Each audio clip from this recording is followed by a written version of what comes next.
आज हम स्टार्ट करेंगे वायु राशि के चैप्टर से।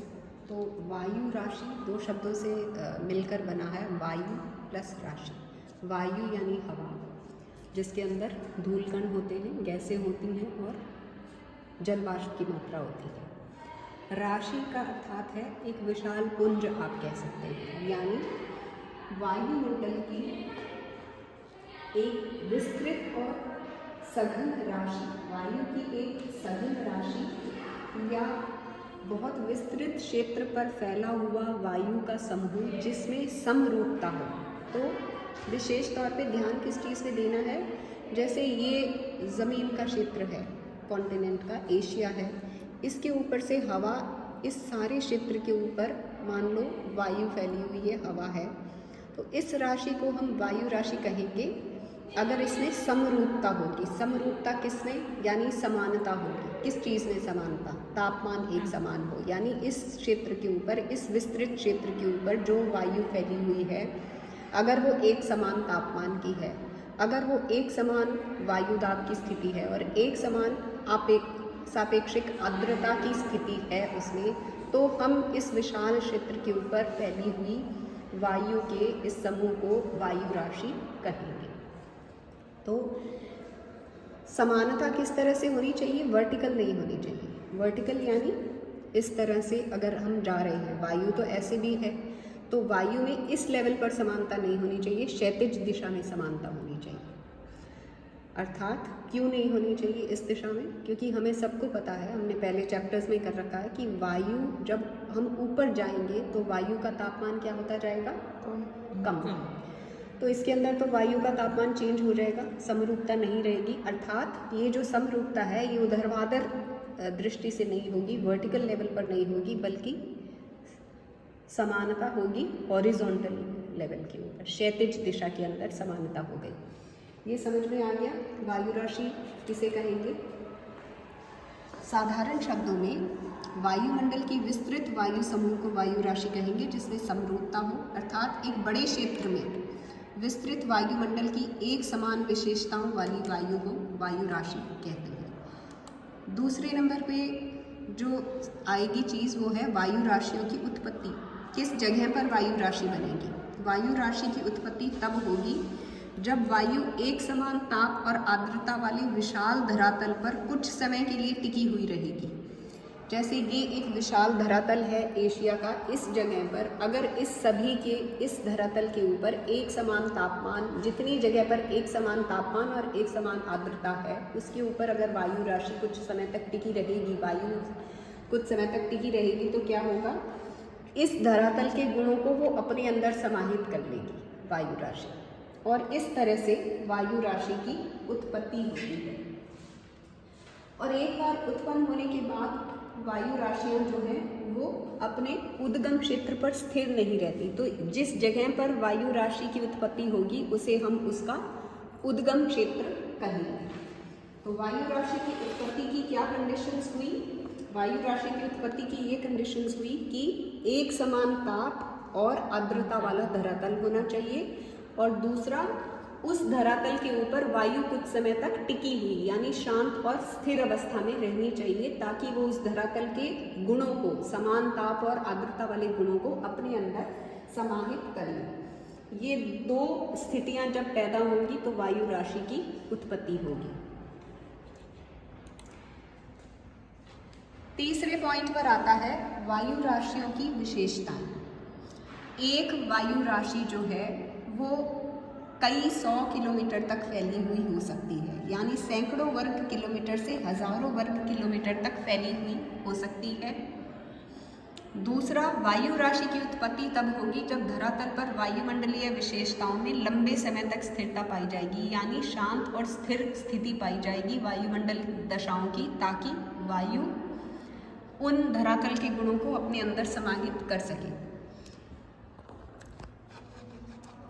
आगे विशेषता हम कह सकते हैं कि इसके लिए, वायु राशि की उत्पत्ति के लिए एक विस्तृत क्षेत्र होना चाहिए जो समांगी हो, यानी या तो संपूर्ण भाग स्थलीय हो या फिर जलीय हो।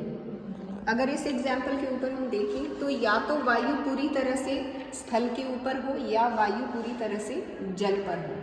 अगर आधी वायु राशि इस तरह से बनती है कि आधा हिस्सा स्थल पे और आधा हिस्सा जल पे, तो वो वायु राशि क्यों नहीं कहलाएगी? बताएं। क्योंकि इनके गुण अलग होंगे, इसके गुण अलग होंगे, समान गुण नहीं हो सकते। आपको क्या लगता है कि जो धरातल के ऊपर, स्थल के ऊपर वायु राशि है, क्या उसके गुण जो वाटर बॉडी के ऊपर वायु राशि है, क्या उसमें एक समान होंगे? नहीं। कैसे एक समान नहीं होंगे? जो जल के ऊपर वायु राशि है वो कैसी होगी? ज़्यादा नमी होगी उसमें, स्थल वाली कंपैरेटिवली सूखी होगी। क्षेत्र पर भी निर्भर करता है। इस जगह पर जो वायु राशि है और इस जगह पर जो वायु राशि है, उनमें भी अंतर पाया जाएगा। किस तरह से अंतर पाया जाएगा? ये ठंडी होगी, भारी होगी, सूखी होगी, ये गर्म होने के कारण ह्यूमिडिटी ज़्यादा होगी। तो साफ देखने में आता है कि यहाँ वायु राशि का स्वभाव अलग है, यहाँ अलग है, यहाँ अलग है, यहाँ अलग है। तो इसके लिए ज़रूरी है कि वायु राशि जिस जगह पर बने वो या तो पूरी तरह से स्थल का हिस्सा हो या पूरी तरह से जल का हिस्सा हो। उसके बाद वायु राशि के अंदर किसी न किसी तरह की गति तो होगी, क्योंकि वायु है, वायु का अर्थ किसी न किसी तरह की गति तो होगा ही होगा। तो किस तरह की गति होनी चाहिए? गति इस तरह से नहीं होनी चाहिए कि वायु जो है वो ऊपर की तरफ जाए। ऐसी अवस्था के अंदर वायु राशि का निर्माण नहीं होता। वायु राशि का निर्माण तब होगा जब ऊपर से हवा भारी होकर नीचे बैठेगी। क्यों? क्योंकि जब ऊपर अगर हवा जाती होगी तो उसके तापमान में बदलाव आना शुरू हो जाएगा। इस वजह से वायु राशियों का निर्माण किन स्थानों पर होगा? उद्गम क्षेत्र कहाँ पाया जाएगा? उन स्थानों पर जहाँ हवा भारी होकर नीचे बैठती हो। कौन से स्थानों पर नीचे बैठती है? उच्च वायु दाब वाले क्षेत्रों में। तो उसके बाद आप देखोगे कि वायु राशियों के उद्गम क्षेत्र के अंदर या तो वो इक्वेटर के पास में, भूमध्य रेखा के पास में होंगे, और या फिर वो पोल्स के ऊपर होंगे। बीच वाले क्षेत्रों में नहीं आते। क्यों? ये उष्ण क्षेत्र है और ये शीत ठंडे क्षेत्र है। बीच वाले कौन से होंगे? शीतोष्ण, जिसमें शीत भी है उष्ण भी है, दोनों तरफ से हवा आकर मिलती है तो वो शीतोष्ण हो जाता है। परंतु हमने क्या देखा है कि वो क्षेत्र में वायु राशि नहीं बनेगी जहाँ हवा आकर मिलती हो। जहाँ से हवा बाहर जाती हो उन स्थानों पर वायु राशियों का निर्माण होता है। तो हम शीतोष्ण जगह को बीच में से निकाल देंगे। उद्गम क्षेत्रों में हम देखेंगे कि या तो वायु राशियाँ उष्णकटिबंधीय क्षेत्र में पाई जाती हैं या फिर ध्रुवीय क्षेत्रों के अंदर पाई जाती हैं। तो हम इन दोनों को ही उसके अंदर कंसिडर करेंगे। ऊंचाई की दृष्टि से ये पूरे शोभ मंडल तक फैली हुई हो सकती है। अगर यहाँ तक है तो हर थोड़ी ऊंचाई के बाद समान विशेषताओं वाली अलग अलग परतें पाई जाएंगी, परंतु क्षैतिज रूप से समानता होनी चाहिए, ऊर्ध्वाधर रूप से समानता इसके अंदर नहीं पाई जाती। जब दो विपरीत गुणों वाली वायु राशियाँ मिलती हैं, शीतोष्ण को हम क्यों नहीं कंसिडर करते? क्योंकि विपरीत गुणों वाली वायु राशियाँ मिलती हैं। ये गर्म वायु राशि होगी, यहाँ से ठंडी आएगी, तो ऐसी अवस्था में वायु राशि का निर्माण नहीं होता बल्कि वाताग्र का निर्माण होता है। अलग दो विपरीत स्वभाव वाली वायु राशियाँ आपस में मिलती हैं, तो जिस जगह पर मिलती हैं वहाँ पर उन दोनों में अलग अलग स्वभाव उनका अलग अलग पाया जाता है। तो समान स्वभाव नहीं होगा, इसलिए उस जगह पर वायु राशियों को हम कंसिडर नहीं करते।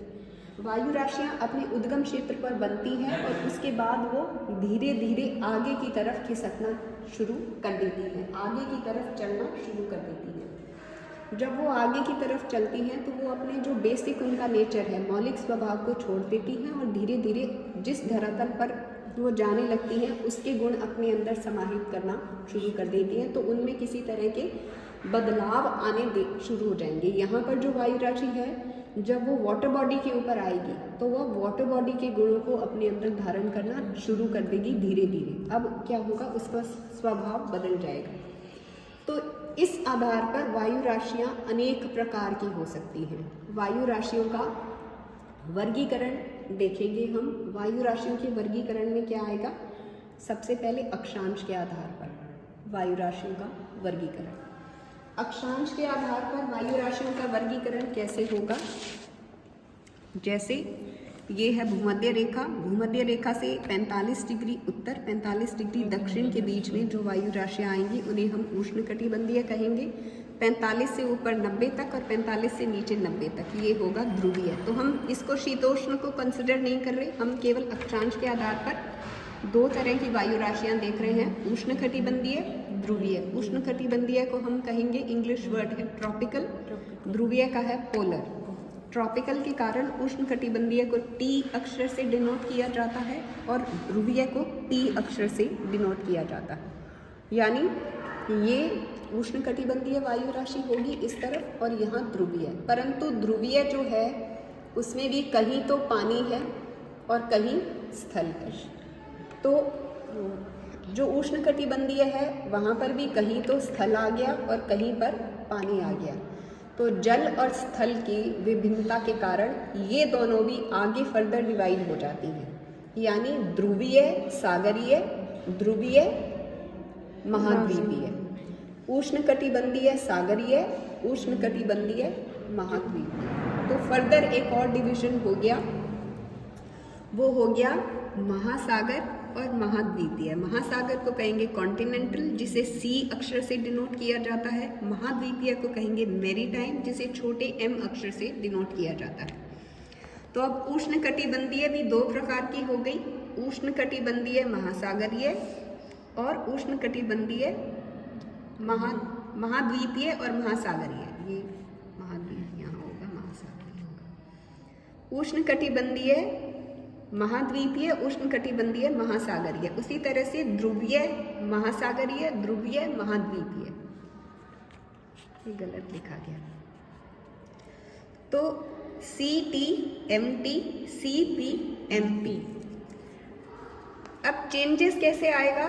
जैसे यहाँ जो वायु राशि है वो जमीन के ऊपर है, अब वो खिसक कर आगे आएगी तो वो महासागर पर आ जाएगी। महासागर पर आएगी तो उसके स्वभाव में क्या अंतर आएगा बताओ? ठंडी और गर्म, थोड़ी सी ठंडी हो जाएगी। क्यों? क्योंकि ये गर्म इलाके के अंदर ज़मीन ज़्यादा गर्म होती है और पानी कंपैरेटिवली ठंडा होता है। तो इस आधार के ऊपर एक और वर्गीकरण हो जाएगा वायु राशियों का। कैसे? ठंडी और गर्म। अब ठंडी वायु राशि किसे कहेंगे और गर्म वायु राशि किसे कहेंगे? जो अपने धरातल के मुकाबले अधिक ठंडी हो वो ठंडी वायु राशि कहलाएगी, जो अपने धरातल के मुकाबले अधिक गर्म हो वो गर्म वायु राशि कहलाएगी। यानी धरातल तो है ठंडा, वायु राशि ऊपर गर्म है तो वो गर्म कहलाएगी। धरातल गर्म है और वायु राशि ऊपर ठंडी है तो वो ठंडी कहलाएगी। उसके बाद चौथा जो है वो है स्थिर और अस्थिर। तो ठंडी को डिनोट करेंगे K अक्षर से, गर्म को डिनोट करेंगे W अक्षर से।